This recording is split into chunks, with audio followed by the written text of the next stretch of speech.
fact, Alfa Romeo. And here we are at their headquarters in Arese, just north of Milan.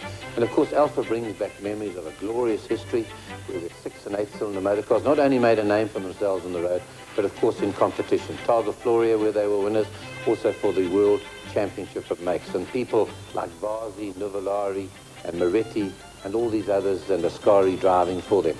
And then they went on to the period of the war, of course, and made a comeback in the 1950s, in fact winning the first World Championship for individual, and that was Farina in the 159 Alfetta.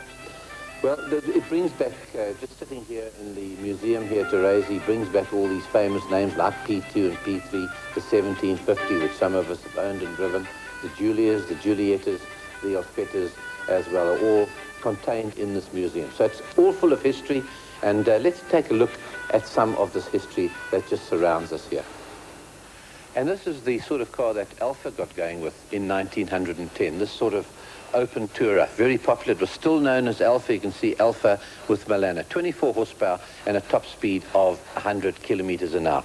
And this is how cars progressed through 1911, still called an Alfa, 15 horsepower, which was a fiscal horsepower, but producing 22 horsepower at a massive number of 2,100 RPM.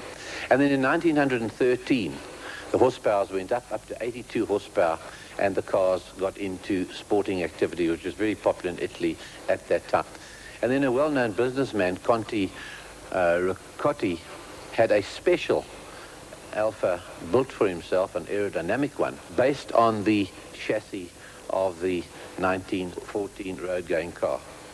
And first winners of the Targa Florio, which was a road race around Sicily, was Alfa Romeo, driven first of all in 1923 by Ugo Savocci, and then by the famous Ascari in 1924. The four-leaf clover, or quadrifoglio, which the Italian cars have always had on their competition cars, was actually started, so the story goes, by Ugo Savocci down at the Targa Florio. The night before the race, for luck, he painted this on his motor car, and this goes right through to today, when Alfa car enthusiasts still paint or mount badges of this kind on their motor cars. And how did the Alfa Romeo badge get a laurel wreath? As you see here, well, in 1925, they won the first World Championship for Makes. And this is the car that did it, the famous P2 Alfa Romeo, designed by Vittorio Giano. And what a lineup of drivers they had on their way to this first World Championship. There was Ascari, Peri, Campari, Enzo Ferrari, Nuvolari, and Achille Vasi. Quite a team to have in your employ. And after the war, with the car manufacturers returning to building motor cars and not armed vehicles, this is the sort of generation of cars that were very popular in northern Italy.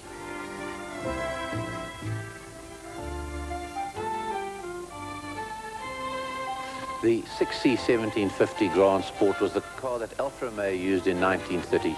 And from 1931, Alfa Romeo started to set the standards for racing. They had twin-engine racing cars, they had 12-cylinder racing cars, and they also were the first ones to use aerodynamics on their racing cars.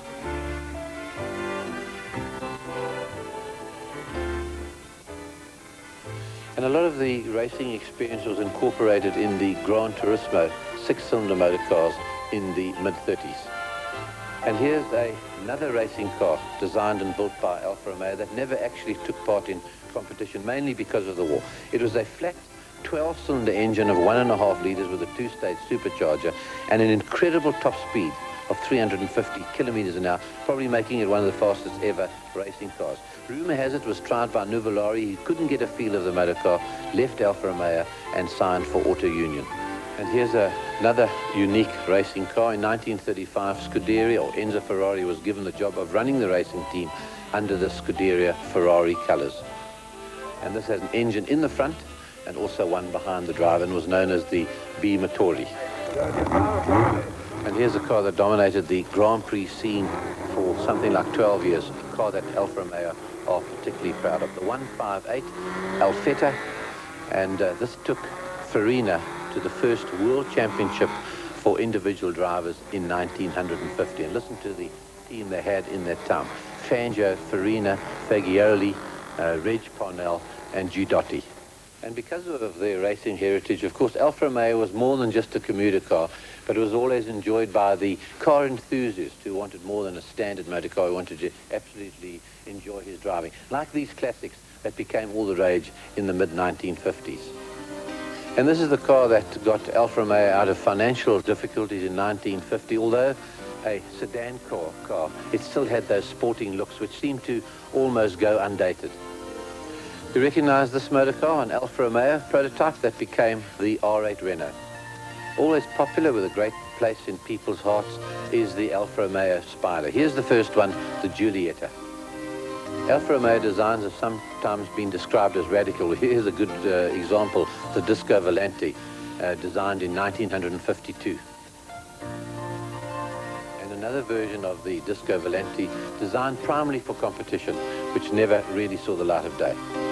And here's a display of concept cars that also were not put into production, or many of them weren't, designed by the likes of Pininfarina, by Bertoni, and also by Giugiaro of Ital Design. And here's a whole host of cars, of course, that we've seen in South Africa, particularly the little GT 1300 Junior, still in popular demand in the Italian part of Orange Grove in Johannesburg. And how many of you remember the GT America, raced for many years by Arnold Schatz?